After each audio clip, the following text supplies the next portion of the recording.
Hello, Trombone Internet. This is Chris Van Hoff, assistant to the regional manager of the International Trombone Festival. We at the festival, of course, are huge fans of the pod, and we are really excited to invite you to attend this year's 2024 International Trombone Festival at TCU in Fort Worth, Texas. Dave Begnosh is our host. We have the world premiere of a brand new double concerto for trombone and piano with the Fort Worth Symphony. We have the American Brass Quintet. We have late night jazz featuring a Latin jam session. Like, everything is happening. All the cast will be there. It's the best hang in the world, and we hope to see you there. You can register for the festival still online at www.internationaltrombonefestival.com, and it's happening the last week of May. So go register. We'll see you in Texas.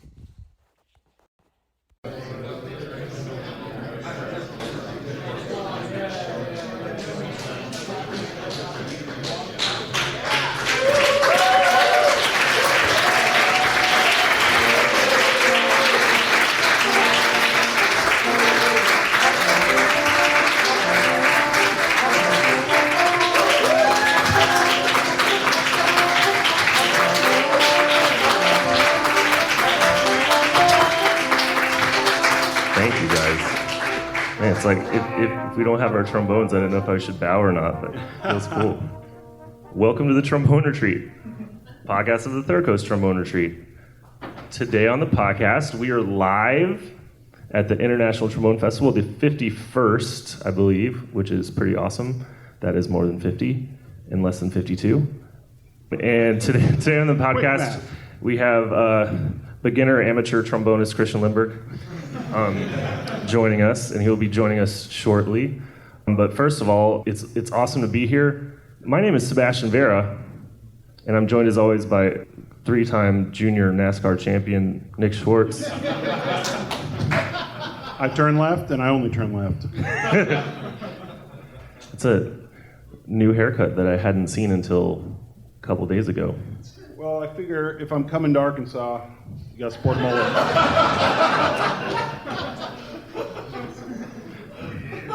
So we are at the University of Central Arkansas. It's really cool to be here, except it's not cool at all. It's about 100 degrees. Yeah, it's like 90 something, and if it's heat indexed of 105. I don't understand that. Why don't they say it's 105? Welcome to Weather Talk. It really grinds my gears.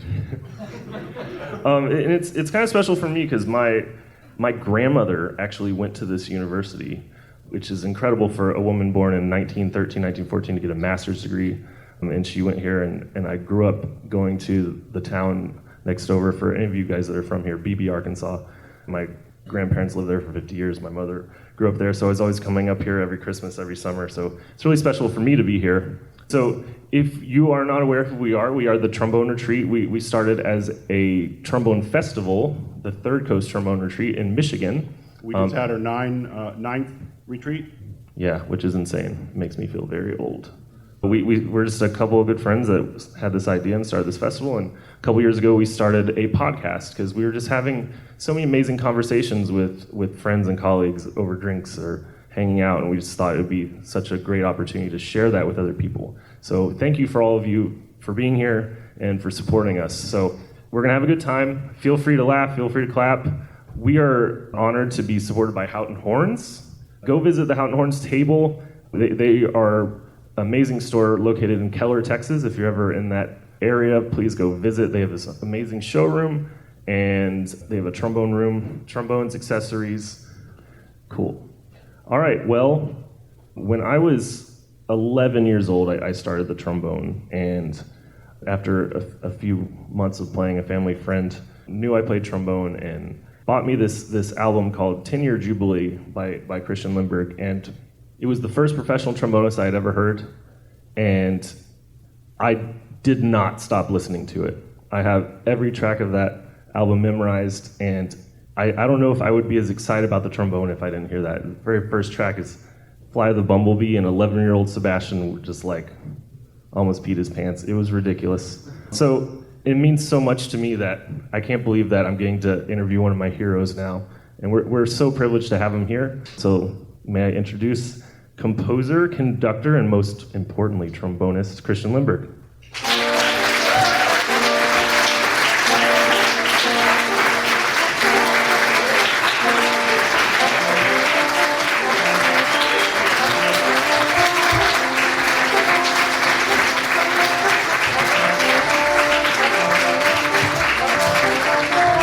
That reminds me. That reminds me. You have one of my all-time favorite bows. I've seen you on stage, and it's like this quick fall. It's like a quick fall. I love it. Did you ever think about how you wanted to do that? I think that's one of the most awkward thing in being an artist, and it's something. Do you know that even Sviatoslav Richter, the great pianist who was an really introvert person, he actually practiced that when he had his little time with the piano. He was going boom, and he was going up like this all the time. No, I didn't really practice it. Well, I like now you're gonna be like very self-conscious about your bows this week. So. No, many people talk about that, and it's a difficult thing. It has energy. I've had so many students that it's just like, keep your feet together, bow from your waist, fundamentals of bowing. I had someone suggest, I was talking to a singer, actually a Swedish singer, Håkan. You know him, Håkan? Hagegård? Yeah. Oh, yeah, of course, I know him very well. He's really good friends with my wife and stays with us when he comes to New York. And but he was talking to me about bowing, and he said, have you ever considered just bowing the trombone? Like not your body, just... And I was like, no. He goes, try sometime. It might be interesting. And I was like, I mean, this guy sang at the Met and every opera house around the world, so maybe I should listen to him. So you haven't been here in a while. I think your last one was in Denton, and that was one of the last ones. 20 years ago. So yeah, I remember that. It's great. It's because of the pandemic. I mean, I usually have a schedule that's booked 5 years ahead. Mm-hmm. And it was never a chance for me to put these in. But then when 2 years was absolutely blank, I actually called Jason at Con and said, I would love to go to one of those because I haven't been in 20 years. So it's wonderful to be here to see all the trombone players. Yeah.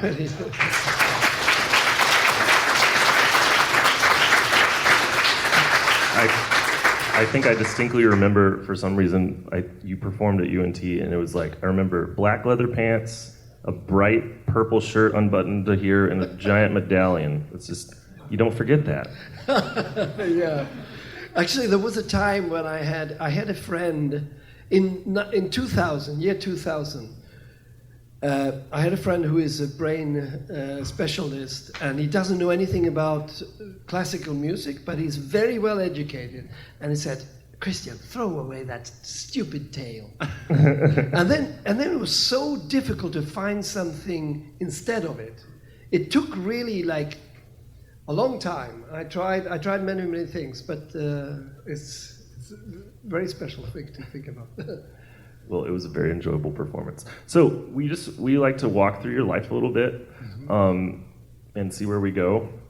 But we started we were born in Danderyd. Yes.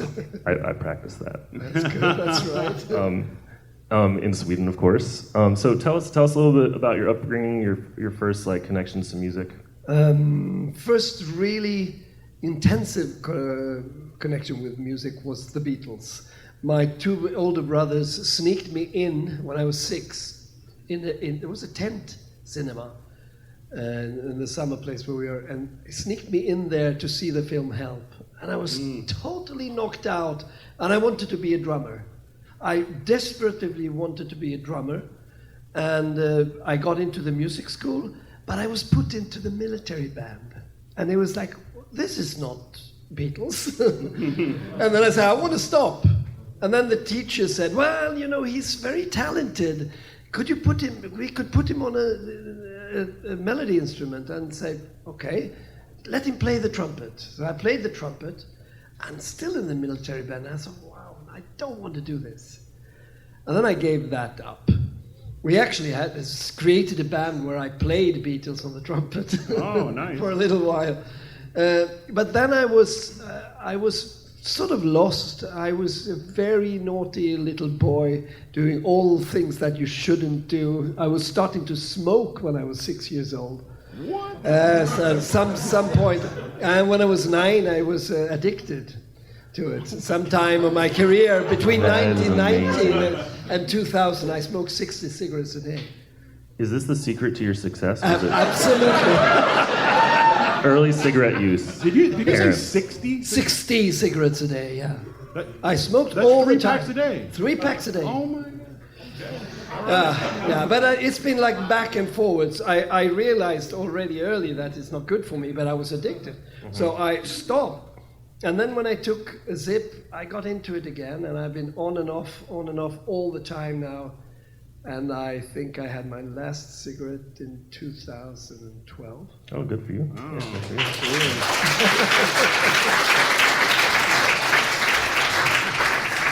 you. So, okay, so you wanted to be a drummer, settled on trumpet, and eventually came to trombone. You're interested in like tea garden, Dixieland music? Yeah, the thing was, first of all, my mother tried to get me into the right track, so I sang in a boys' choir.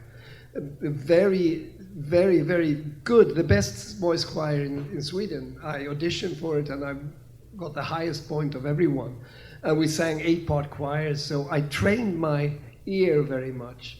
And then when I was 17, we had there was a guy playing the double bass, and his father had this 78s of Jack Teagarden and Louis Armstrong and those fantastic guys. And we said, let's start a band like that. And we got really very popular among the girls in school. We played all the time and on the weekends, and it was like a cult, the Dixie Band. Things have changed for the trombone, I would say. I don't think it makes you popular with the other sex anymore. Don't limit us. But I don't know. I mean, you should try it out, because at this time it was not popular at all. It was like Beatles and it was Led Zeppelin and all these stuff. And then we just came along with this, and everyone thought it was cult. All right. So try it. Playing some Dixieland, smoking some cigarettes on the corner. Just a cool guy. Hey, want to hear some Jack Teagarden? All right, so how many brothers and sisters do you have? 2 brothers and a sister. And what did mom and dad do? They were painting artists, both. Wow. Yeah, free painting artists all their lives. So they Wow. Oh, sorry. Do you feel like that influenced you? As A lot. musician? Yeah. a lot. I would never have dared to do what I did if I didn't have 2 parents who had done something impossible to live out of making paintings. You know? Right. And so they supported me in this very strange path to become a soloist. Full-time soloist. So let's get into it. So, I mean, you're playing the trombone, you're inspired by Jack Teagarden, and you picked up the trombone, I mean, what we would call kind of late in life. Yeah. You were 17, yeah. 17. I mean, most people start, somewhere between, I would say, 9 and 13 or 14, right? So you do that, and then where does this take you? How do you transition from this point to, becoming a soloist? It was a very, very, very strange thing that happened. First of all, I got a teacher, Sven-Erik Eriksson, who was incredible. He was fantastic. He gave me this schedule, to practice exactly the right things, Arbon and everything. And I started to practice, and after 7 months, he got me a tour with an orchestra to play first trombone, a professional orchestra. After starting the trombone? For 7 months? After 8 months, because I did so much progress. And I went there and I did the audition for it, and the conductor said, yeah, he's good enough. But then when I saw all the music, I just freaked out. I couldn't do it. And that made me into having a psychosis. So I was so nervous then, because I gave this up and I really wanted to do the trombone and everything. And I didn't sleep for 5 nights. Whoa. And I got started to get these hallucinations, and stayed at the hospital for 3 weeks. Oh my goodness! And then came out, and now I'm fine. I mean, that's a lot of pressure to throw someone into a professional environment after. I mean, first of all, you're still getting used to the trombone. Yeah. And then, Yeah. I mean, gosh. Yeah. I mean, yeah. Maybe it was too tough. For him, but he said also, no, you don't have to do it. But I put the pressure on myself too, I think. I mean, I'd have to imagine if you had that rate of progress that quickly, so from the beginning you just kind of had this energy of just putting your whole heart into it. That's right. And I also, at the same time, I was so sort of obsessed by music, so I started to play the cello and the piano. And I sort of, before that sort of thing, when I didn't sleep, I practiced 9 hours, 3 hours trombone, 3 hours cello, 3 hours piano. What's the hardest instrument of those three? Trombone. No, but it's any instrument is difficult. Yeah. Any instrument is easy. But then after that, I realized I have to go one path with the trombone. Right. I was studying composition then too, so. Wow. Yeah. Were your parents ever like, okay, maybe slow down a little bit, 9 hours? Yeah, but they knew I have been like this since I was 3, with this energy, and no one can stop me. Not even my parents. And when I think about you, and I definitely want to talk about that, but it's like when I think about you, I think about energy.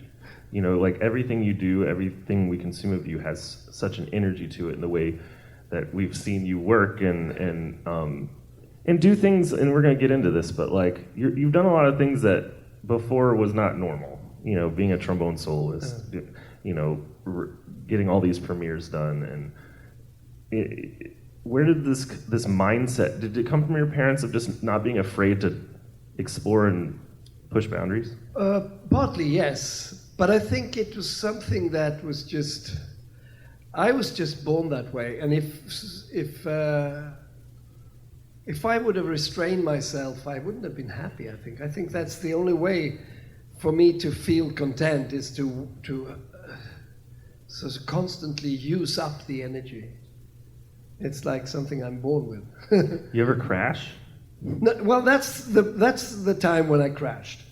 And after that, the funny thing is that when I can work, I'm sort of a little bit scared myself, but I have worked so much at times, and I don't feel it at all, but there is a button saying, I just faint. Boom! I fainted in hotel rooms sometimes. Boom! Went out for like 10, 15 minutes, and then I wake up, and then I know, okay, this was too much. But that's all that happens. That's all that happens. That's all that happens, and then I'm just a medical emergency. Don't worry about it. Yeah. But it was a long time since that happened. Now, I think about 6-7 years ago. Wow. So, I've never fainted. Really? Never fainted. Oh, it's the best. You gotta try it. Yeah. Well, not to back up, just kind of a point I wanted to make. You talked about you had this teacher who gave you exactly what to practice, and you know you kind of in a way said it like, oh, he got me to a place where in 8 months I was tapped to do this tour with an orchestra. But we all know, I mean, the saying that comes to mind is you can lead a horse to water, but you can't make them drink. Right, so really, I mean, he of course, okay, he gives you this program of like, okay, do this, and this, but you know, we've all experienced times where someone says, do this, and this, and then you'll get this, and if you don't feel like doing it or whatever, but you obviously did it, and it sounds like you did it like very intensely. I mean, if you're able to do that from starting and then 8 months later playing in an orchestra, that really speaks to what you just spoke about with the drive to do the this. Drive, yes. Yeah. Yes, you've got to have the drive to do something. If you want to do something like this, it's very interesting what Nadia Boulanger said to her students. She was the fantastic composer. She was a teacher in Paris. She taught Stravinsky and everyone.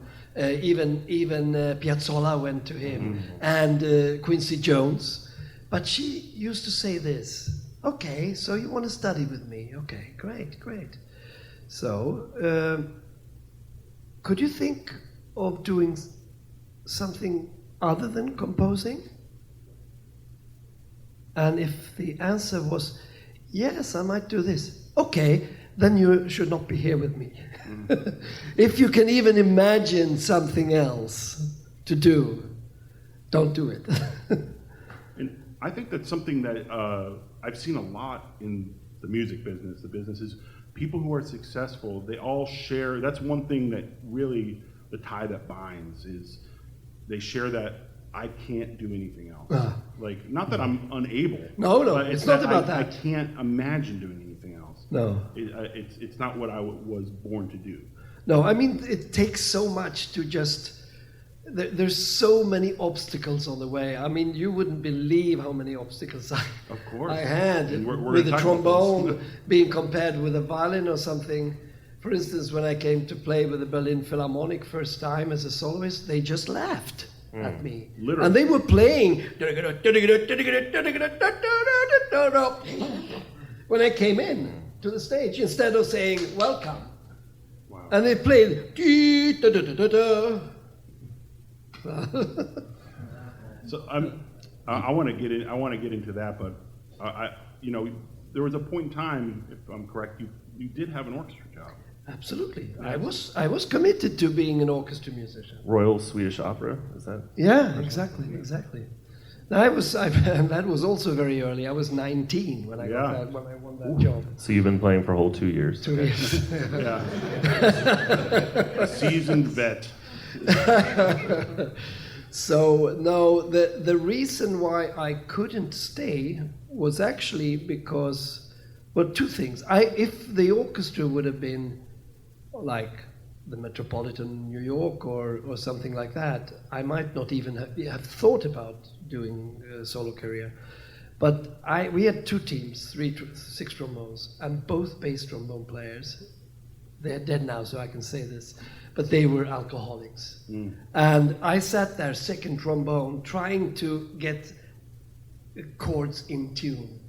And they were all out of tune. You know? And I went home, I thought, my God, what's wrong with me? How can I be here? It was impossible to me. It just reminds me, I won't say where or with who, but it reminds me of an experience sitting on a chord. I move this way, that's worse. I move that way, that's even worse. Yeah. Oh my God. Second trombone players are heroes. Well, they can be. So is around the age of 20, you started to be interested in being a soloist. Well, I mean, how did that even come to your mind as a possibility? Well, I thought actually to give up altogether.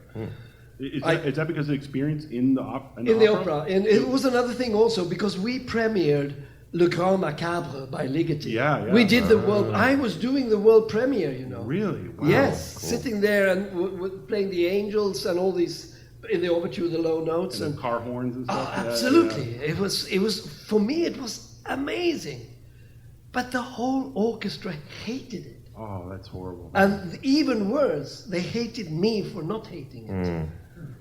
Oh, Yep, been there. Yep. It wasn't cool. I was a traitor. Yeah, it wasn't cool to think it was cool. No. So then I just had to. I thought, okay, music is not for me. I'll do it as a hobby, and I go for becoming a lawyer. Why a lawyer? I just love I was always interested in that. To actually, it sounds a little bit sort of cheeky, but to defend people. Oh, okay. Basically, to defend the truth and things like that. I'm very interested in politics right now and things like that. That things go the right way. So that was. Is anything happening in politics in the world right now? No. Not that I know of. No, but interesting point about defending the truth. So, like, it just kind of connected in my head. You have this opera, this amazing opera by Ligeti, and for you, it's like, this is genius, and everyone else is mocking it. Yeah. And so I think that's connected, right? It's connected. Yeah. Absolutely, it is. Yeah. It is. So I decided, okay, either I go this path and become a lawyer and have it as a hobby, or I try to go my own way 100%. And I said, I gave myself a goal, okay, I'm going to try this for 10 years. When I'm 30, if I didn't succeed, I'll rethink everything. But so at this point, you're thinking about this when you're 20. Yeah. So you've only been playing the trombone for 3 years, and you're saying, I'm going to give this 10 years. So Yes. I mean, this is over 3 times as long as you've been playing the Yes. trombone. Yes. Wow. So I mean, that's the biggest goal you've had on the instrument at that point in time, or Absolutely. at the music. Yeah. But at the same time, too, I mean, who was playing solo trombone in the world? I No. mean, people had put out solo trombone albums, like John Swallow or Yeah. Davis Schulman. Yes. But really, no one was going out playing the orchestras. No. No one. So, I mean, this is like saying I want to be a unicorn that flies over a rainbow. You know? Yeah, it was that kind of thing. And what really triggered me even more was that people said I was a lunatic. Yeah, exactly. I mean, to be Yeah. So, kind of were. but when you hear that, does that kind of thing motivate you? Yeah, I think so. I think it even more motivated me. Wow. Absolutely. So what was the first step? You're like, okay, let's try this solo thing. Is that when you decided to go to LA for a little bit? Yeah. Actually, I went to LA. I went to London first and studied with Dennis Wick, John Iveson, and Peter Gain. And I told them what I wanted to do, and they say, "You're totally crazy. You're not going to succeed. You don't do it." They said, "Don't do it. It's never going to work." And I said, "Okay." I continued, and I went to LA, studied with Myron Peebles and Ralph Sauer and Roger Bubu. And Byron said, "No, don't do that. Don't even try to do that." Ralph said, "No, it's impossible. I mean, you can make. I made one CD, and that's what you can do, but you don't think we're." Roger Bubu said, very interestingly, he said, "Okay, let me think. When I was your age, I had the same idea, and I decided it was impossible. But now I'm 50, he was 50, and I would say to you, I regret that I took that decision. So I would say, go for it." Wow. And I went for it, and he was inspired when he saw me succeed. He took up a solo career. Yeah. Oh wow. So, was this? Let me think about how to put this. So, you go and see all these people, Yeah. and they basically just close the door, Yeah. and say, "No, Yeah. it's Yeah. not possible." Yeah. If Roger Bobo, or if you had never met Roger Bobo, and you didn't have someone say, "Do it," and kind of give you permission, do you think you still would have done it? I would have done You it. didn't need And- permission. no. I have a feeling you would have. I would have, no, I was so decisive. But there was a point, because I came into the industry now as a soloist. Yeah. And as a soloist, first of all, you need agent, you think, because I've left all the agents now. Really? Yeah, I'm on my own now, which is a dream, actually. That's interesting. So I won't go down this road, but my wife's a conductor. Yeah. And she conducts all over the world. Yeah. And just the schedule part of it Yeah. is so insane. How do you do that?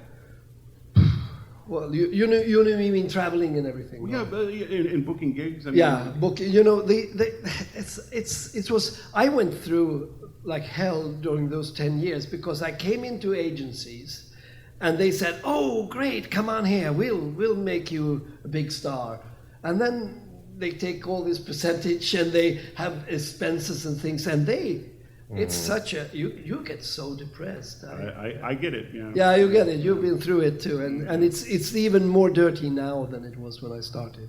So a couple of years ago, I decided. If you know Norman Lebrecht, anyone? Yeah. Yeah. He has just written some fantastic books about the music industry. He's about to release one more, but the book company says there are 56 points where he might be sued. Oh boy. Really? For telling the truth. Going back to you being a lawyer. Exactly. Yeah. Oh man, yeah, we could go down the management rabbit hole. But Yeah, that's yeah, all. now that we talk about being sued, I don't want to tell too many personal stories. Let's leave that. Okay, yeah, and you kind of touched on a big point there. It's like what I see from you is like this belief, and it's like the whole maxim of if you're not going to believe in yourself, who do you expect to believe in yourself? And there's no way that you would have done these things you've done if you didn't see it, right? Or see it being possible. No, the thing was, there was a point when I was 28, and I was totally fooled by an agent.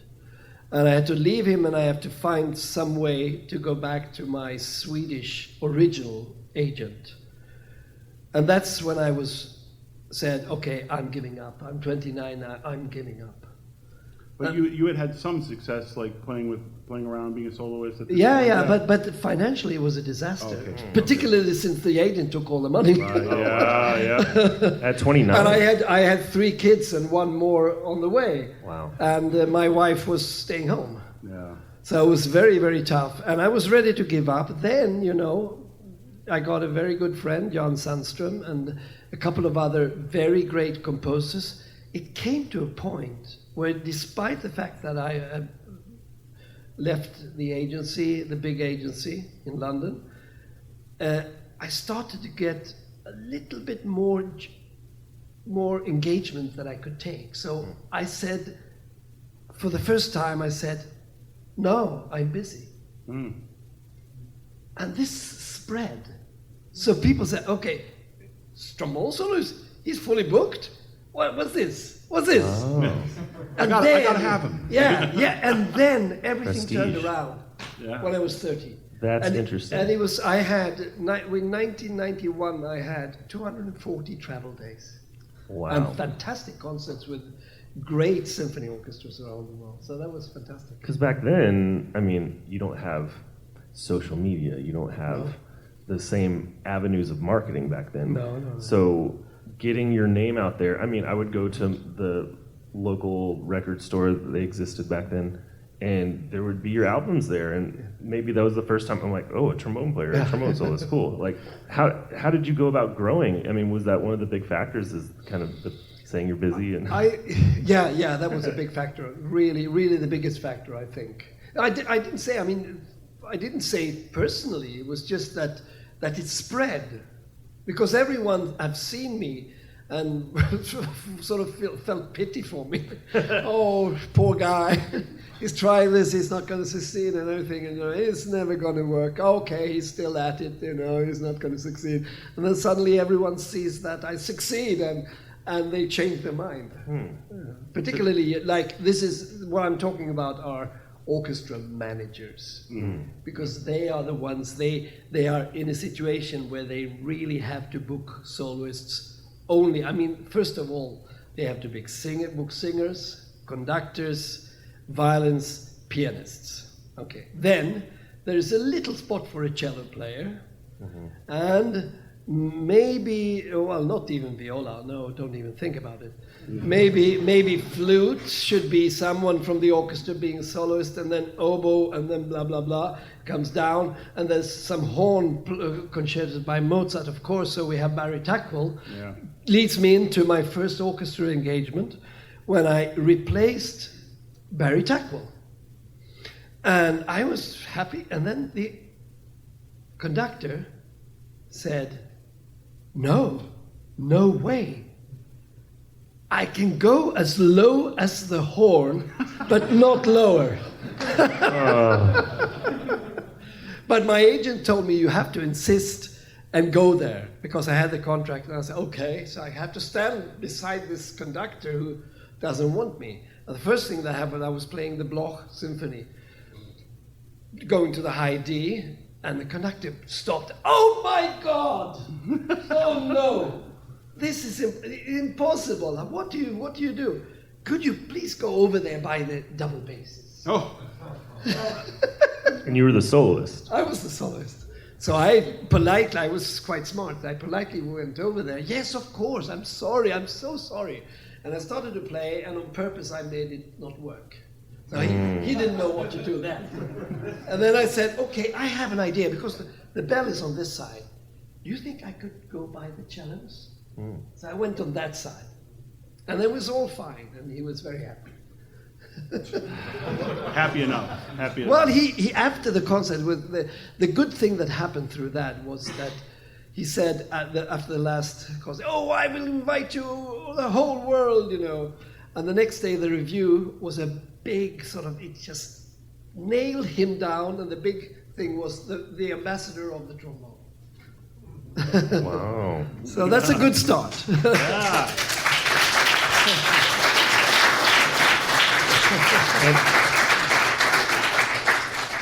And I mean, you are an ambassador in a lot of ways, because you were the first exposure to what a trombonist is for a person who wasn't as familiar. Often the first person they saw perform might have been you.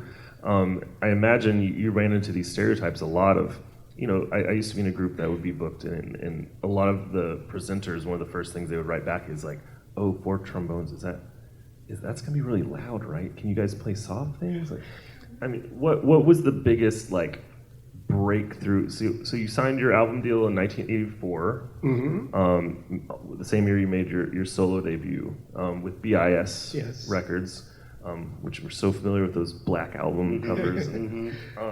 Was there a particular album that kind of like got you on the map that was like the most successful? Well, to be honest, the first one, but Robert didn't really believe in this. He was only going to do one album, The Virtuoso Trombone. That was going to be it. But thanks to all of you who went out and bought it, and even in Russia also there was these cassettes that people made. It was like a jungle telegraph, And Robert was saying, "What's going on here? What's going on?" Well, I might offer you another album. Wow. And then I got another album, the Romantic Trombone, and then actually Philips was interested in doing some things, but they would only give me 1 or 2 CDs and nothing else. So I told Robert, okay, they want to do something. Okay, we'll do another one, and then they did the orchestra thing, and then it went bit by bit. What kind of, like, choosing repertoire for like a debut album, a follow-up album, what kind of stuff did you find that connected the most with maybe presenters or audience members, non-trombonists? Of course, a bigger audience is non-trombonists. Do you have to do something that's just like a little shocking? Do you have to do something that's like more technical and impressive, something that's incredibly beautiful? Like what kind of music? Actually, my first album, it was very, very, very well thought out, because I had this idea. I knew the resistance, and there's a mixture of popular stuff, popular virtuosic stuff, and deep sort of arts work. So I put, that was a vinyl, so you had two sides. Those are the big ones. Looks like a wheel. Yeah, so the first side, what do you call anyway? Yeah, first side. First side was A-side. beginning with Flight of the Bumblebee, ending with Bluebells of Scotland. And the second part was beginning with Liebeslide, ending with the Bluebells of Scotland. No, it's Chadas.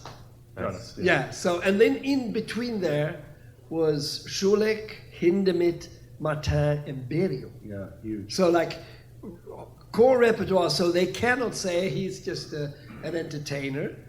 And the people who if I would only put these serious works, trombone, they have a couple of good works, but it's a very boring instrument, So I had to go through that. It's interesting. I mean, now we don't really have to think about that stuff, but that's one of the things I really personally like about records. I collect records myself, and the thought process that goes into the fact of what you're going to begin with and end with on each side, because the old saying is "catch you on the flip side" from the old radio terms. It literally means we're gonna get you hooked on our music if you flip the record. That means you took the time to actually flip the record, listen to the other side. Oh, I just learned something. Yeah. Hey. See, I have a purpose. Sometimes you know things. But now it's totally different. Yeah. And I started now because even CDs is gone. Yeah. CDs are gone, and people still think like in terms of make a CD, it's about between 60 and 74 minutes. Gone. Yeah. Totally gone. It's like now you make an album which is between 5 minutes and 25, or you make a single, or you make an EP, and it's all streamed, and you just make this long tail. So you do one and the next and the next. Right. So we do this when we started the European Gramophone now. We started this recording company, and it's so much fun. And it's all about streaming numbers. Well, one thing I find interesting, because I mean, going back to the story of playing in his orchestra and the conductor, you know, not into it, right? So you were basically being a salesperson for yourself by sticking there and, you know, not making it work at first so you can be where a soloist should be on stage. But in general, kind of going from place to place, being a salesperson for yourself, your art, the trombone in general, I think that's, for me, the thing that comes through the most in your playing is that it's like unabashedly you. And I think that's really fantastic. And I don't think that anyone else would have been able to do what you did if it weren't for that quality that you stood up for yourself, right? And I think of a moment, I was on tour with my orchestra that I was playing, the New York City Ballet Orchestra, and I was just listening to the classical music station, and it was in between services, so we're going to get lunch, and I turn on my car, and right when I turn it on, it's the beginning of Morceau Symphonique. And I could tell right away, oh, this is you playing. And I have violinists in the car, and I was thinking, oh God, they're gonna think I just sit around listening to trombone music all day. So I go to turn it off, and this violinist goes, no, what is that? And she wanted to listen to the whole thing. So we got to where we were gonna eat, and she said, leave the car on, I want to hear the end of this. And she was like, I did not know the trombone could do that. That was so beautiful. And so like, it was a moment that stuck in my head because I was a little bit, of course if it was by myself I would just listen to it, but I was ashamed to listen to it in front of like string players. And then I realized, you know what, screw that. This is a beautiful instrument. We should be proud to do this. And so it was all you. Yeah, but that's very important. It's like we're like the trombone are like the Afro-American in society, in music world. You know, there is a sort of what do you call it? Hierarchy. Hierarchy. There's a very huge hierarchy there, and now being both a conductor and a trombonist is very good, and a composer. So you see all parts of it. You're on both sides of it. Yes, absolutely. And we want to get into these additional aspects of your career. And so, correct me if I'm wrong. Over 60 albums. It's even more than that. So okay. It's about 130. What? Yeah. So you got that second record deal. It ended up working out. And you know, I read over 100 trombone concerto premieres. Yes. Which is amazing. And so I want to just briefly, I wanted to give you a chance to talk about your relationship with Roland. Oh, yeah. And can you tell me how to pronounce his last name? Because I don't want to say Penttinen. Penttinen? Penttinen, yeah. Okay. Because I love his playing. And how long have you had a relationship, and what does he mean 40 to you? years. Wow. 40 years. It's like a second marriage, right? Absolutely. And we're so good friends. The first thing that I'm going to do when I come home now is go to his summer place. Our family and their family are going to spend together. He's a genius. And you know, the thing is, the first time I met him, it was such a strange thing. I won a competition when I was 20. And I had, he was 15 years old, and I knew that this genius was there, pianist. So I called him and I said, I won a competition, do you want to accompany me? Yes. What instrument do you play? No, he just said, yes. Okay. Okay, so can we meet next week? Yes. Okay, can you come to the academy? Yes. That's all he said, you know. And he came in there, small guy with a little, and then I gave him, listen to this. This is quite amazing. You know Hindemith's trombone sonata. Yeah. You know, I gave it to him, and this looks great. Okay, you need to practice. Yeah, no, we can try it now. Whoa. And he puts it up, and he sight reads every single note correct. You're kidding. And turn pages himself. Whoa. Everything perfect tempo. Oh my gosh. You're hired. Yeah, my God, and since then, you know, it's like amazing what the relationship we had musically. It's better than anything else. And now me being a conductor, it's even better having a recording company. And I just bought a Steinway D, so he's recording all the piano music for our label. And we're also doing orchestra stuff now with the Ada Sinfonica in Spain and Norrköping Symphony Orchestra. We're doing Mozart concertos. And I was almost in that orchestra when you were the director. oh yeah. Yeah, I was. That's another story. Okay. Well, So yeah, I feel like you guys match each other's energy so well. You both bring so much energy, and like you just can't replace a chemistry like that after 40 years. I mean, I can't imagine wanting to play with anyone else. No. Well, actually, I'll tell you, this guy that I'm playing with here, he's fantastic. That's great. Kazuo, yeah. I was very hesitant to even play with piano. I thought to do a solo recital. And then I asked what other pianists you have, and they sent me sort of clips of the people there, and I really found he's great. Yeah, that's fantastic. Yeah. And just kind of you touched on it with the Hindemann Sonata, and this is a little PSA, I suppose, being married to a conductor and pianist. Yeah. So many people, when they go to auditions and stuff like that, never think about the piano part. So if you're going to go take an audition, think about the piano part and how hard it is. Yes. Yeah, you might be shooting yourself in the foot a little bit. Absolutely true, yes. Yeah. Okay, so correct me if this timeline's correct. In the 90s, you studied composition earlier in life, but maybe in the 90s you started to do a little more focused, and in the 2000s started focusing on your conducting career. Yeah. So what brought upon these new challenges that you wanted? It was not my choice, and I was very hesitant. First of all, it was Jan Sandström who wrote the Motorbike Concerto and the Don Quixote, and he's writing a third concerto now, which is going to be unbelievably beautiful and great. We premiere in 23 with October with the Gothenburg Symphony Orchestra, and he was commissioned to write a piece from an orchestra, and he called me and said, "Christian, you premiered 65 trombone concertos up to now, and you've helped these conductors, including me, and almost composed half of it. It's time for you to write your own." Wow. And I said, no. "Yes, I guide you through it," he said. So he guided me through my first piece, Araben.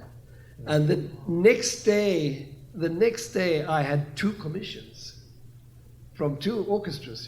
This sounds like the beginning of your trombone career. Yeah. It's like you just pick it up and it's like immediate success. It was very, very strange. And since then, it's just I'm still have a line of commissions in.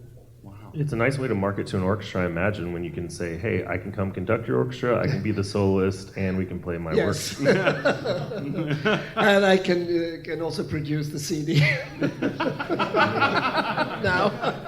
And so we talked to Alain about the same thing. You don't see many trombonist conductors. Having experience on the back row, having experience as a soloist in front, what unique insights, advantages do you think being a trombonist gives you as a conductor? I don't know. I don't think there is. Well, the only thing is that you have. That's why it's so good to be a Stehposaune. Stehgeige is someone who plays and conducts at the same time. But the trombone is very good for leading. So that's why I think naturally maybe, but conducting, it's a very strange. Your wife, it's a very strange profession.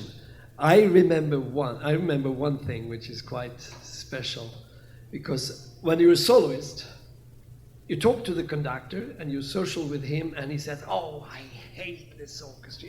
He plays. Let's listen to the violins and that guy, and that, it's terrible." Okay, and from the orchestra, "Oh, this conductor. We can't stand him. We just can't stand." So I heard every single thing people said. Yeah. And then I went up to the conductor's position. Silent. I hear nothing. No one dares to say anything to the conductor also. No one wants to say anything to the conductor. So you're sort of, it's a very strange profession in that sense.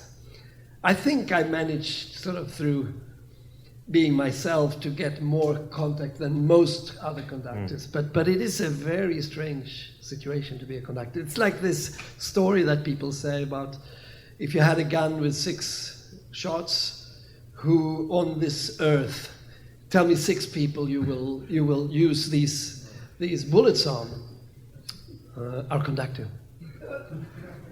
Yeah, and? What do you mean, and? Of course I use all 6 on him.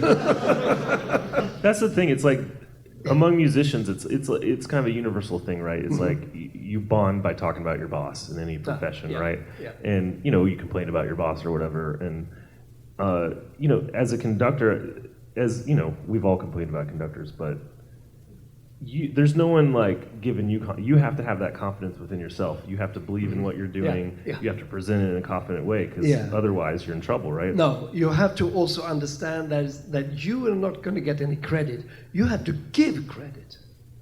You are there to give credit to the musicians who are actually playing what you are doing with your hands. So you have to give them credit.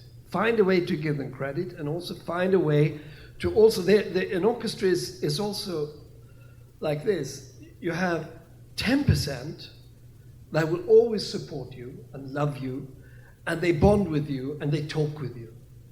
And then you have 10% who are against you, who are trying to interfere everything. And the mistake a conductor, the biggest mistake a conductor could do is to pay attention to any of those. Just avoid the people who are trying to sort of, and avoid the people who are making trouble. Concentrate on the group in the middle, and just make them, who just sit there and do what they should do. Concentrate on them, and the others will follow. Can you come conduct my orchestra? I would love to, yes.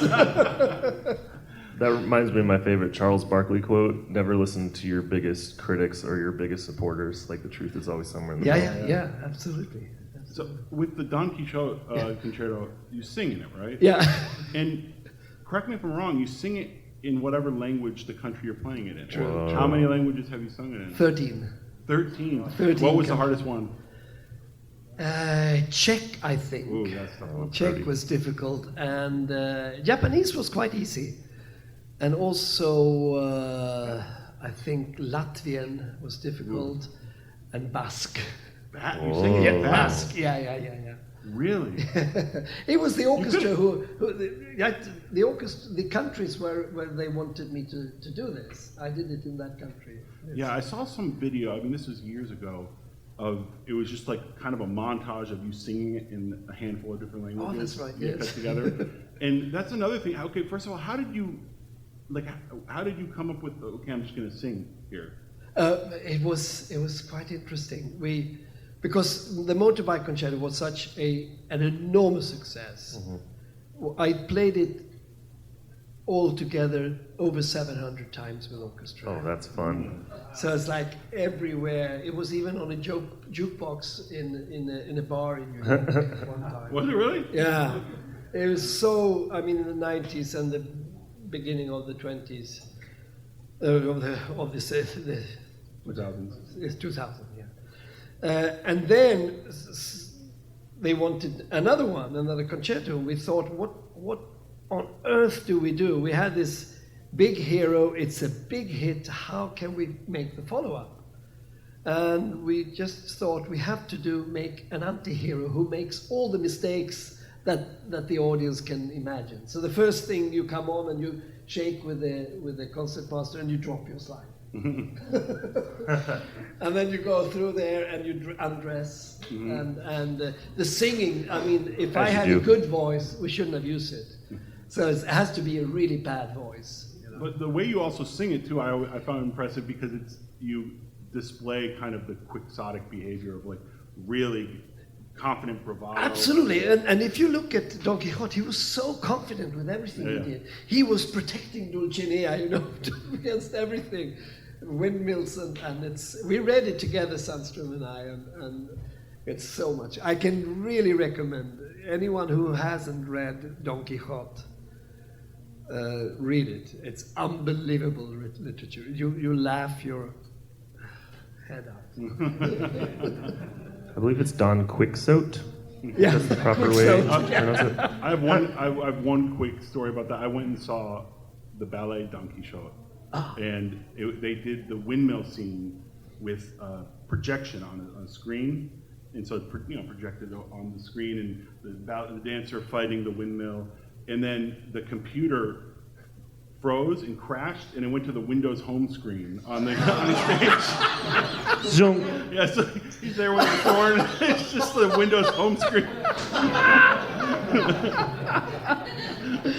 Oh my god! It was awesome. How many languages do you speak? I only speak Swedish, English, and German. A little bit of French. Very, very, very, very little Spanish.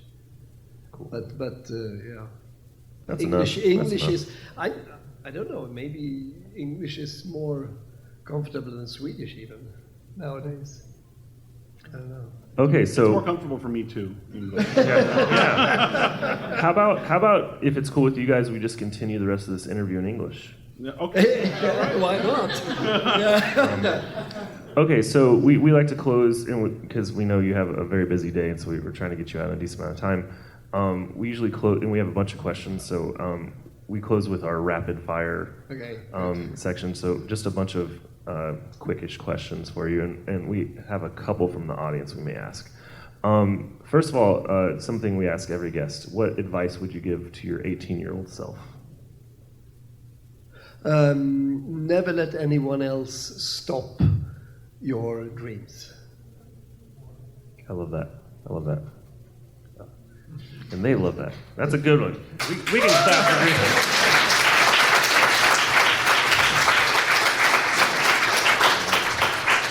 How do you define success? If you manage to do, oh my God, you do what you always wanted to do. That's how I would say success. If you have a dream to do something and you succeed, that's for me success. Okay. This one I'm excited to ask you, and it's got to be a very difficult question, but is there a recording that you're most proud of?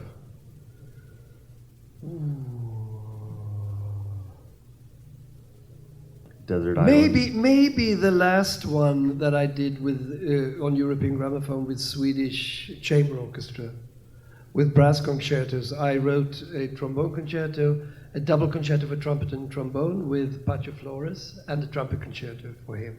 That's the one I'm most proud of at the moment. Yes. Awesome.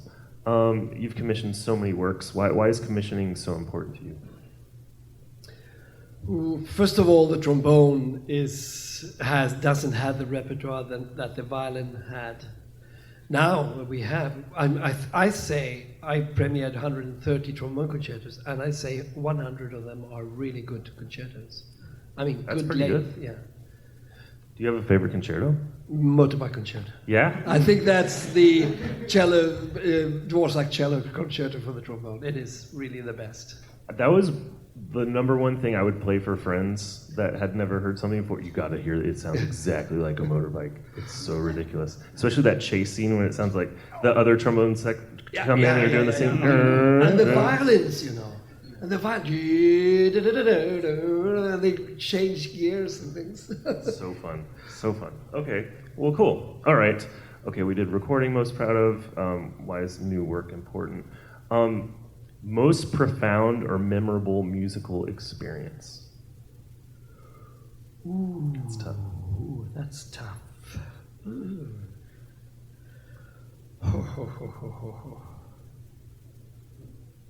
Well, I go to, I'm sort of think it gets better and better. So I would say Roland and my recital recently in Fukuoka. Ooh, I love Fukuoka.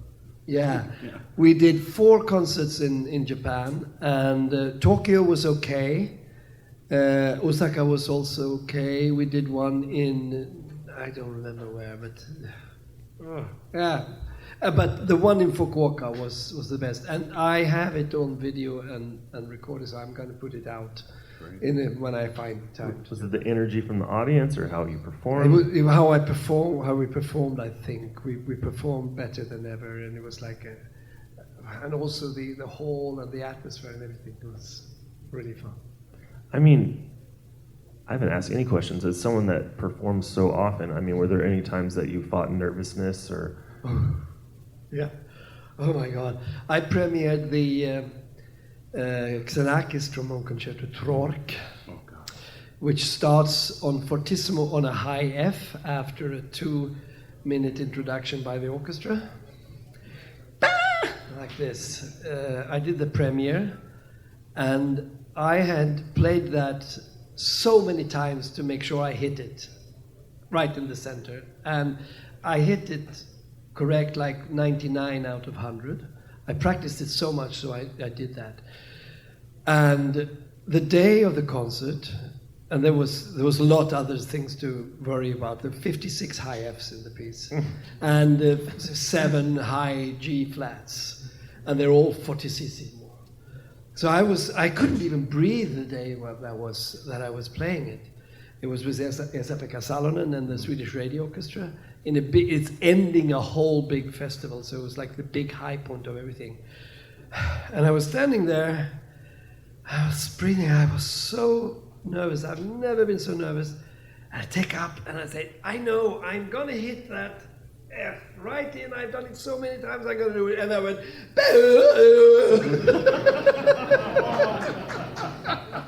but the funny thing was that when that happened, I was not nervous anymore. Worst case scenario happened. It was, I mean, I lost anyway. I mean, I can't imagine what was going through your mind when you saw the score for the first time. Oh. Like, what is this in bass clef? Is this? Yeah. Is that what you have to do? You have to do split tones in this piece too? Is that right? In this Yeah. No, wait a minute. Is it in that? I can't remember if there are some split tones. That's in Keren. Yeah. That's okay. Yeah. But either way, it's hard. no, I don't think there's. Okay. So something to that, like combating nervousness, like, and imagine so much is exposure. You've done it so many times. I doubt you feel the same things that you felt when you first started, but like. Yeah, but it's the same but I have a very, very good exercise for it. I studied the mental training, and you go into a situation of meditation, and you close your eyes, and what you should do is to imagine 3 scenarios, which we never do. We have to imagine the scenario, which is the calculated scenario, that this is probably the way it's going to go. And I'll keep in that, make sure it's going to go like that. I'm not going to play perfect, but I'm not going to do bad either. That's usually what we think. And we go on stage and it's okay. But if you imagine 2 other scenarios, imagine the fact that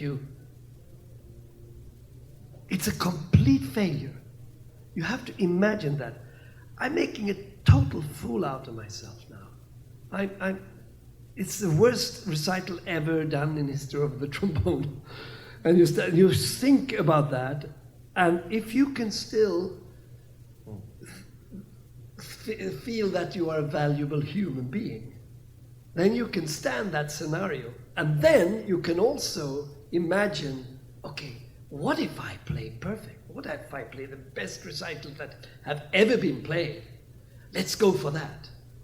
That you can do if you have also calculated with a fiasco scenario. So that's a very good really thing interesting. That's amazing advice. Yeah, That's really interesting. Okay, let's get through a few more of these questions. There's a billboard that the entire world can see, and you could write anything on it, and everyone would see it. What would you write? How many words? Whatever you want. Well, I mean, you gotta be able to see it. Friendship and peace. Love it. That's great. Why do you hate mouthpiece buzzing so much? Very good. good, very good. I had to. There we go. Yeah, no, I tell you exactly why. I used to practice on the mouthpiece all the time. I warmed up on the mouthpiece when I was 17, 18, 19, 20. When I was 21, I came to London, and I got a teacher, John Iveson, and I heard this beautiful, pure, fantastic sound. And I just couldn't get, why does he have such a fantastic sound? And I found out that he never practiced on the mouthpiece. He never played on the mouthpiece. And I thought, okay, well, that's interesting. And then I was still buzzing my mouthpiece, and I come to Los Angeles. And I hear another sound which is like, wow, this is also the cleanest sound I can ever think of. Why is it so clean? Ralph Sauer, he also doesn't play on the mouthpiece. So I started to think, and I found out that, if you really try, if you play the mouthpiece and make the best possible sound on the mouthpiece, put the mouthpiece into trombone, you get this sound. So you have to open up to make a good sound. Okay, we agree on that. If you do the opposite, you play with a mouthpiece and you produce the best sound you can ever make, try to play that note, hold the note, take the mouthpiece out. There's no buzzing going on at all. It's just a sound. It's just air. So that means that when you practice the mouthpiece, you're doing something unnatural. And so I stopped, and I think I got a much, much better sound after about 3 or 4 months. And since then I've never... I can agree with one thing. If you don't have access to the trombone, and you put your hand around the mouthpiece and produce the same resistance as the trombone has, then you can at least practice your muscles. That's something. But I think the muscles in your lip has to be, when you play an F, you have to play an F with the muscles that make the best sound. If you play it with other muscles, you distort yourself. That's my view. That was a terrible, rapid answer, but I'm willing to accept it. Okay, a few more quick ones, and then a couple from the audience. If the single most important advice you would give to a young trombonist wanting to embark on a solo career? Oh yeah, okay. I would say the same as Nadia Boulanger. Can you live without it? Don't do it. If this is really your total dream. For me, it was inevitable. I mean, I couldn't stand. Either I couldn't take it to compromise with a situation, with an orchestra like the one that I was in. Maybe if I had seen another orchestra and a more sort of positive atmosphere, I would have still been in an orchestra. But yeah, that's my advice. Great. One question from Dustin, an audience. How do you re-engage your performance mindset and stay focused after mistakes or distractions? Is there a certain mode or feeling you try to replicate in order to achieve your performance focus? Yeah, absolutely. And I'm just a human being like anyone else. So I have come into times when I make a mistake and then I start to, and I make another and I make another, and I'm in total chaos. I remember particularly one concert in Odense, which is one of my worst concerts.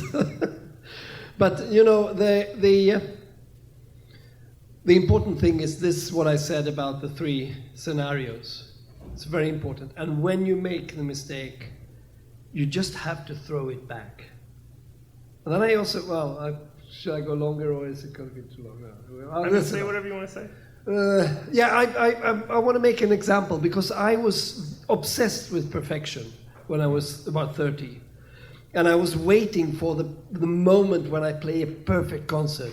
I was practicing so much to not split any note, not play any note out of tune. I was practicing so much. And I was doing Sorotsky with the Swedish Radio Orchestra and Leif Segerstam in the concert. And I was so focused.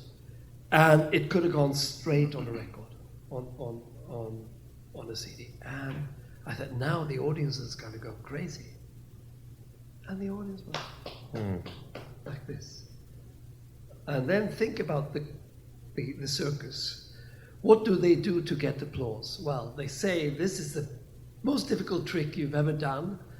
Please be quiet. And they go up and they do this trick and they fail. Oh my God. And they do it again and they succeed.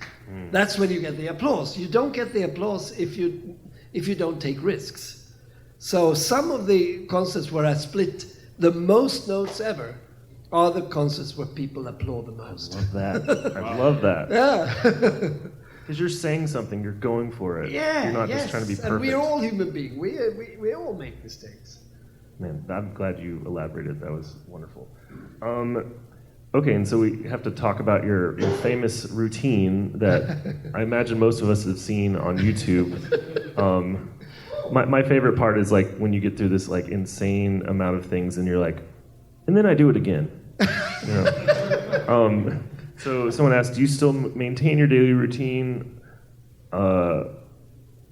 Yeah, just he was amazed at seeing how organized everything was. I imagine you can't do it every day, but when No. This is like some people say that in the comment text.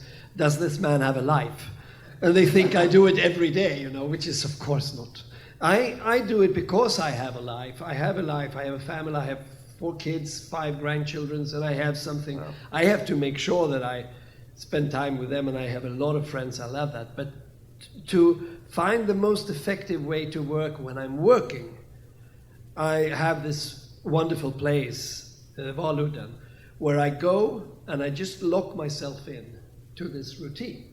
And I do it for usually like 3 or 4 days in a row. Wow. Sometimes up to 9 days in a row. And in 4 days, I can get more done with that way than I could in a month. One question I always had was like, I watch this video and it's like all day, and it seems like this amazing, like, me, I love like spending time by myself, but like there was no human interaction at any point in those days. So are those days like just isolated? Yeah, they are, and of course, if there's also another part of it. This is like I keep this schedule. But if there are people there, I break it for a couple of hours. And then I take it up exactly where I stopped. So that's also so I can go in and out from it, too. You just have people come hang out with you. Oh, come do the swim with me. And jump in the... No. Well, that happened, actually. I had Øystein Båtsvik and Pacho Flores and me. We were doing it together. Okay, a couple more. How do you want your career to be remembered? Ooh. I know. That's a good one. Well, I don't have any specific wishes like that. I know that in 500 years no one will care at all. And maybe earlier, but I think the only thing is I have this life, and I don't think of it as a career. I think of it as a life, and I love doing this, and I will love doing it until I die. I hope I live until 100 and still conduct, and maybe my lips or my teeth are still there. So we'll see. Any regrets? No, actually not. I say like Edith Piaf. Je ne regrette rien. And before Nick's last question, is there anything we haven't talked about yet that you'd like to add? I think you've pretty much did an excellent job of filling everything up, right? No, I think we talked about everything. All right. Okay, I normally ask a slightly different question, but I'm going to ask you something unique to you, I would say. What do you think young trombonists are not doing that they need to do more of, specifically music related? Mm-hmm. Go to arts museums. Read good literature like Dostoevsky, Balzac, Strindberg, Kierkegaard, all those. Read all this Kafka. Get into the human sort of deepness of being a human being. Go watch cinemas, Fellini films, watch Berlusconi. Fellini, who else is Lars von Trier? Watch really good quality films. Go to museums and read books. That's my... Wow, so things kind of away from the instrument. Yeah, but they are very much connected with music. Yeah. Music they're part of everything there. Yeah. It's a language. Music is an expression of the human. Yeah. Yeah. Great. I love that. That's a perfect answer. I love that. And I can't thank you enough for hanging out with us. It's been an honor and a privilege, and we can't, there's a lot of love for you in this room and at this festival, and we can't thank you enough for the contributions you made to the trombone world, the conducting world, the music world in general, and I'll always remember this, and we look forward to the rest of your performances here, and look forward to hanging out in the future sometime. Yeah, thank you very much. Thank you.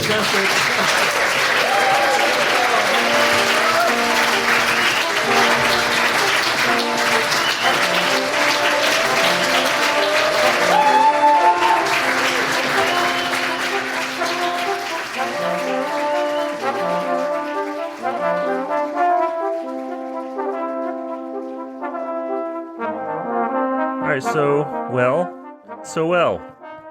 How you doing? I'm pretty good. How are you doing? How's the Berg? It's like a beautiful sunny day. It's 82 degrees and sunny, and just a beautiful day to be sitting indoors talking to my computer screen. Yeah, I've already had a couple meetings today, and it is the same here, and I'd rather be outside, but this is a good reason to come inside, is it not? It's a very good reason to see my friend Nick, and hey, school's starting. How about that? I'm sure your students are so honored to hear you have that reaction. No, for me, it's like leaving Michigan, getting back to New York, and once I get there, I get like the right headspace, but like it seems like an entire planet away, from what I do right now in the summer. Yeah. It's always the transition periods. It's like that first week that you transition to something of like, okay, this is going to be my schedule for a long time. It's just like the pain of the change. But then once you get in the flow, it's like, oh, okay, that's what I'm doing now.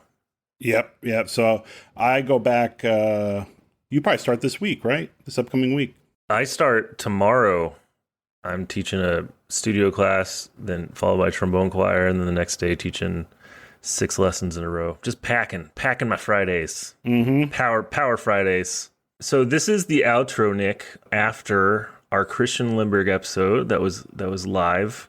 Holy crap. That was fun. We interviewed Christian Lindberg. I think that's pretty cool.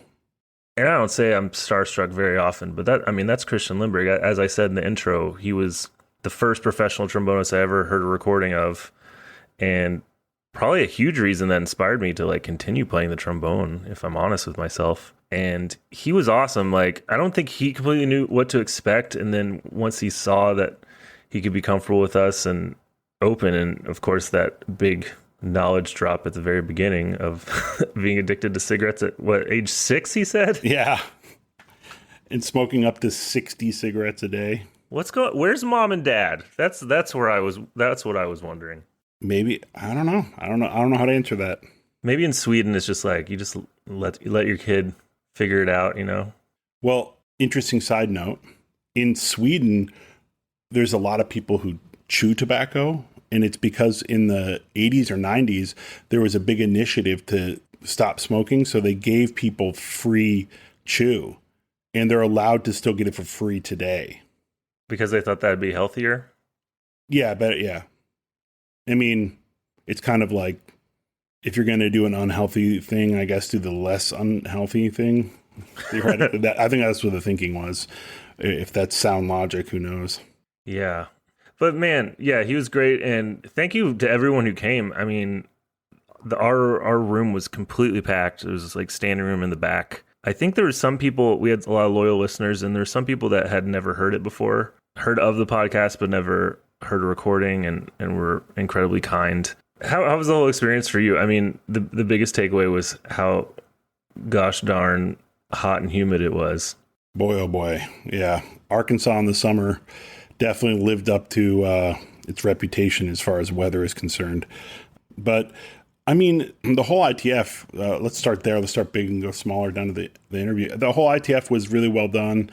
And I really enjoyed a lot of the concerts I heard. There's so much talent out there. Some people I'd never heard before, and heard some beautiful recitals, and then hearing people I haven't heard in so long, hearing them get up there and, do it. I have admiration for people who do it at something like that, because it's like, normally if you play a trombone recital, you can have a lot of trombonists there, but you might have like 10 trombonists maybe, and then maybe some stragglers who have know nothing about the trombone. But a recital like this, where you're in front of like all trombone players and they know everything that you're doing, it's nerve-wracking. So yeah, it's a different type of element.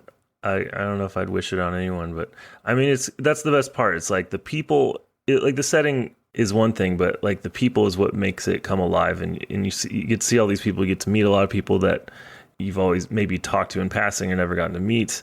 You get to see, and the thing is, like, you can't see everything, right? Because there's so much going on at once, right? So you just try to see as many recitals as you can and stay sane. And I really enjoyed, I saw a Louise Pollock recital. She was incredible. Yeah, she was great. Mike Deese's recital blew me away because I'd never really gotten to hear him live before. And my favorite part was like, I was like walking by the exhibits, and you were like just sitting there talking to him, and he was just like sitting there chilling. He's like, I think I have a recital now. Oh yeah, it starts in like 10 minutes. I should probably head over there. Do you know where my recital is? We're like, I think it's over here. He's like, oh, okay. And he just like walks over and he just like pulls his horn out and just destroys it. It was so cool. It was like he literally just pulled the horn out, walked up on stage and played a recital. Like, it was so nonchalant. But if you sound that good at the trombone, maybe you just become nonchalant about it. That's a really good mindset to have, and we got to talk to him on this whole thing sometime. I know, he'd be a great guest. And speaking of great guests, we got to talk to Christian, and I'm so back to kind of that segue was amazing, Nick. That was incredible. Hey, I thought it was pretty good. That's exactly what I just said. Did you know? I couldn't tell if you were being sarcastic. But I know that's what's so hard about being friends with me. It's one thing to it's always we never know what we're going to get when we interview someone, because we could know them as friends, we could know them as colleagues, but we just don't know how it's going to transfer over into this medium. Some people are more shy, some people are more open, but when we do our normal 99% of our podcasts, we get a chance to clean things up, or rather Sebastian gets a chance to clean things up. And that can really help with the flow of the interview. So when you do it live, we try to take that experience that we had at the live interview and just put it online. And you never know how that's going to transfer over, because there could be awkward pauses, but not with him. That was really pleasantly surprising, that he was just really good at talking, telling stories, very open about his life and his experiences. And, he had a lot of amazing stories, which wasn't surprising, but I think the variety of life experience that he's had surprised me, and I didn't know a lot of it. So it was really interesting to hear all that. Yeah. When you interview someone like that, he's probably been interviewed more than anyone that we've ever interviewed. I would hazard a guess. Yeah. So I mean, he's used to, he's had to be very active in promotion for a very long time as a soloist, paving this way that like no one else was really doing. And that being said, I think he enjoyed that we weren't just asking the same questions. But what's always stuck out to me, and I said it to him, it's just like his energy, man. He's just got this electric energy that is, I think, the main reason he's successful, because he just is go, just wanting to do his absolute best at things. And I bet he's the type of person that will just like lock himself in a room and practice and not realize how long he's been practicing. And, you know, to the point of exhaustion when he was younger. But I mean, I just getting to hang out with him, talking to him there, and then, you know, seeing him at hangs, I was really impressed with how good of an ambassador he is for the trombone. Like he, you know, when you're Christian Lindberg and you go to a trombone festival, that's like a small like bubble of being famous, right? So he couldn't walk 5 feet without someone coming up to him wanting a picture or just wanting to talk to him. And he was so gracious with everybody. He took time for everyone, was really nice, had personal conversations with everyone. For like, that would probably wear me out after 5 minutes. And he was incredible. Yeah, if he's not an extrovert, he is really good at acting an extrovert. Yeah. Yeah. Because his body language on stage, man, that was my favorite part. He just owns the stage. Yeah, total flair. Moving around, and I mean not moving, well, the instrument too, but physically moving from spot to spot and kind of using the stage. I found that very interesting too, almost like it was staged in a way. Like, yeah. It didn't seem forced or anything. It seemed like he was just moving. But like, you know, if a typical soloist takes up 4 feet of space where they basically stand and move just a little bit, he was taking up 25, 30 feet of space, moving forward to the front of the stage, moving back, moving side to side. And like, that definitely adds to it. And then add on top of that, his, you know, bells to the press box sort of thing on some releases, you know, and just, he has such a flair for the dramatic. Mm-hmm. Yeah. And he did that special bow we were talking about. Right. Yes. Nailed it. The bow. It is iconic. I was thinking about that just last night, by the way, because I was watching a performance of Yu Jo Wang, and I realized she also has kind of it's a variation on the Christian Lindberg bow, but she does this real quick bow and then she does another one. Like, and I was like, oh man, like if you're a soloist, I guess it's something you really have to think about. For us, we just get up there and, you know, look like middle school children at our holiday choir concert, you know? I mean, I took some lessons from it, honestly. I think that's something that there's a lot of aspects of being a professional musician we kind of like just don't think about because we're so hyper focused on just the music making and being as good as possible. But that's such an important part, and it can do so much in communication. He was showing his phrases with his body. It was electric to watch. Like, he could be missing half his notes, and I would just be like mesmerized by like his grace and energy and confidence and the way, like you said, moved around the stage. I think it's a real opportunity that we could investigate. I mean, you don't have to be like over the top like that if you don't want to, if that's not your personality, but right, you know, showing confidence. How can we analyze the art of dance, you know, and see how that can add to your sense of expression when you perform. And like, even the way you like, it's such a visual medium when you're giving a recital, right? And like the audience is looking at you. I mean, do you ever think about like how you let your spit out or, you know, little things? It's like, these are the things that I think can contribute. Of course, yeah. Some people have a knack for it more than others. And I imagine his a little bit of this is natural, and I'm sure some of it's worked on too. I don't think it all just happens. I think that he has at some point, or still maybe thinks about how he appears on stage. He certainly does with his outfits. Some people are naturals. I was playing a solo with the River City Brass Band in like my first year, and our music director, James Gourlay, who's this world famous tuba soloist, came up to me. He's like, yeah, like, it sounds great. Yeah, when you go up there, like, you kind of look like you're taking a test and you're miserable. It's like, open up your body to the audience. Like, pick his idea was like pick one audience member and like look at them and try to make eye contact and smile with them. And I'm like, if someone did that to me when I was in the audience, I'd be like, what is happening? What are you looking at? I think a lot of people eat that up. I think people Yeah, pick that they up. do. And like little things like he had an idea of like, hey, when you're resting in the middle of your solo, make eye contact with me and smile. Like, God forbid, if you show and feel that you're having a good time, the audience will feel that. But it's interesting to think about. Well, I mean, along those lines too, it's like if you're playing chamber music and you're in between pieces and it's your turn to talk about the piece and the program and who you are and blah, blah, blah. And one of your colleagues that you're playing with in the chamber music is having a tough time, getting the music organized, getting it ready, taking a little bit longer than extra. The instinct is to turn around and just kind of like everyone stare at that person. Yep. But that's like the worst thing you can do. It's just like keep going until you notice out of the corner of your eye that, your colleagues are all ready to go. And then you can say, all right, I hope you enjoy the piece. And, these sort of things, they're all lessons that we have to learn along the way. Yeah, that's my favorite chamber music hack yet. Someone's like adjusting something, just like play around with your horn, like move the screws around, like move your music on the stand. Make it look like you're still setting up. When they're ready, you're ready. Yeah, because the second all three of you just like stare at the person waiting for them, guess who the audience is staring at? Yeah, exactly. And then that person feels like an asshole. And that's usually me.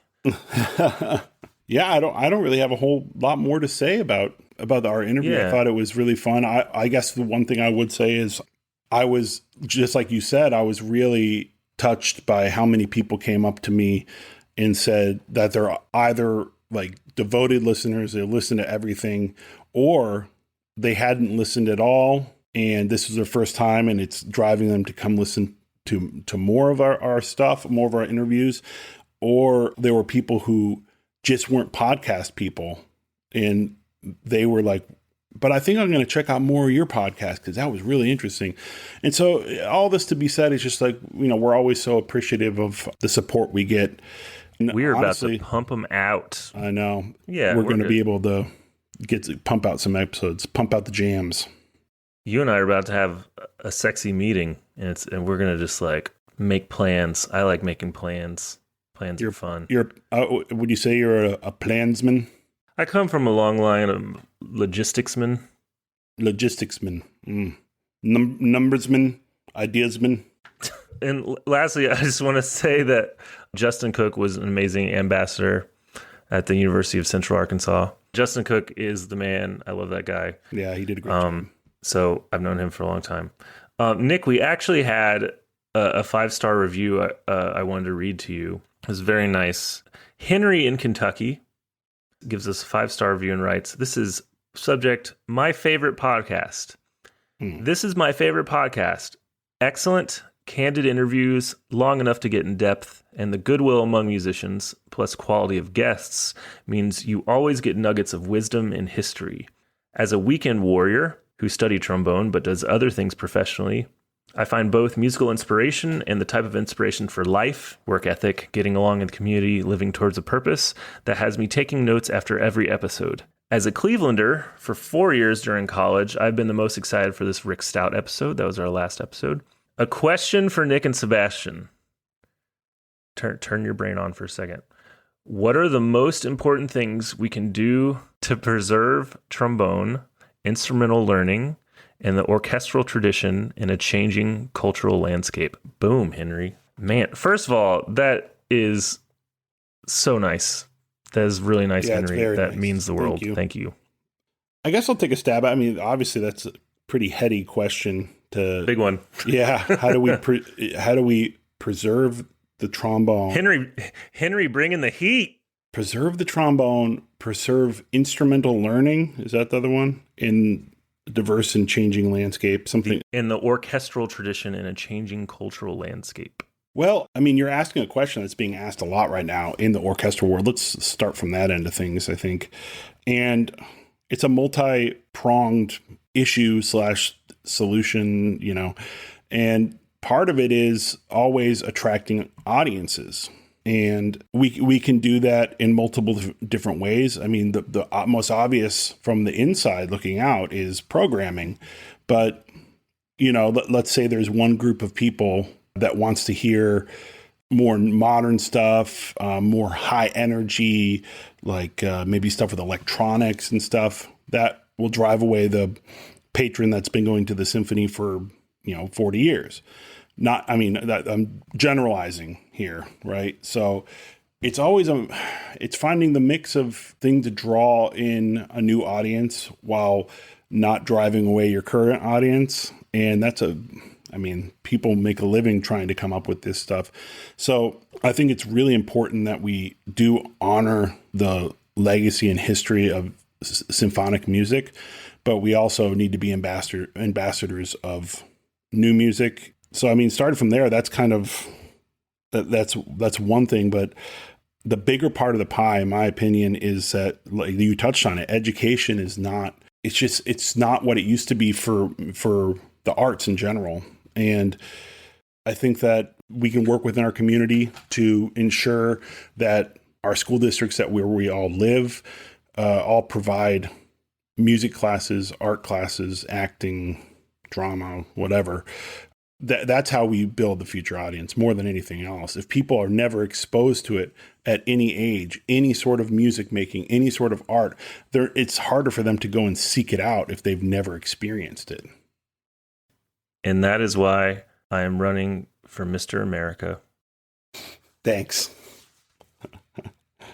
That's a good answer. No, that's good. That's good. Put you on the spot. It's a good answer. Yeah, it's like we think about this stuff all the time. And yeah, you broadened it out to music in general because I think it just kind of applies to music in general. I don't think trombone's going anywhere. Frankly, it's too fun and people like playing it. And it's in so many different cultures and different styles of music. I don't think the trombone's going away. Call me an optimist. And I think you nailed everything. Early education and there's some areas of the country where early arts education is incredible. And there's areas of the country where it's a desert and people don't get any opportunities. So obviously there's a lot of really good people working to expand those opportunities and we can always do better at that. But yeah, an orchestral tradition in the changing cultural landscape. You said it right there. We got to be able to honor tradition, but we have to be able to reflect the changing cultural landscape and do things that apply to us. You're never going to play something, say, if you're talking about orchestra, that every single one of your patrons loves. It's okay to do some special stuff that maybe only part of your patrons love, but they really love it. More composers from your neighborhood, from reflecting your city, different types of people. And so I think luckily we have a lot of creative people trying to figure out this problem, but I think as musicians, we just continue to get new things written, continue to reach audiences in creative ways and not just expect them to come to us. And yeah, just keep enjoying music. That's the biggest thing. If you enjoyed the podcast, tell a friend and subscribe everywhere you download your podcasts. Also, please consider being a patron on patreon.com/trombone retreat. Thank you to all of our patrons. And also leaving us a rating or review on iTunes and Spotify, as it helps us quite a bit. Follow us at Trombone Retreat on all the social medias and our website, tromboneretreat.com, where you can also join our mailing list. On Instagram, follow Nick at basstrombone444 and myself at js.vera. And as always, when life gives you okra, turn on that frying pan. Put in some fresh leaf lard. What the hell's leaf lard? It's a cooking oil. It's like thing? it's fat from a pig. I knew the second we went to like cooking, you would get like really specific with your like fancy cooking knowledge. Leaf lard is a show off, and leaf lard is just lard. You've heard the word lard? If we're not talking about Kraft macaroni and cheese, you've lost me. Pretty much, that's true. So pour in some leaf lard, and bring that okra to a nice simmer. Nope. You don't simmer okra with lard. Fry it. You fry up that okra. God. I should have done anything cooking. set the table. I didn't set the with table. Your hopes and dreams. And retreat yourself. No, that was my next thing. That was my next. Oh, really? That was my next line was, and set the table with your hopes and dreams. Oh, kiss your mima on the forehead. I feel like everyone has some weird ass name for their grandmother, and I literally called my grandmother grandmother. I feel like I'm the only person that called their grandmother? No, both mine were grandma. Okay, that's slightly informal, but still normal. Not peepaw and nunu and Mima. just whatever sounds you could make as a 2-year-old. And go ahead and retreat yourself. We got there. Pew, pew, pew.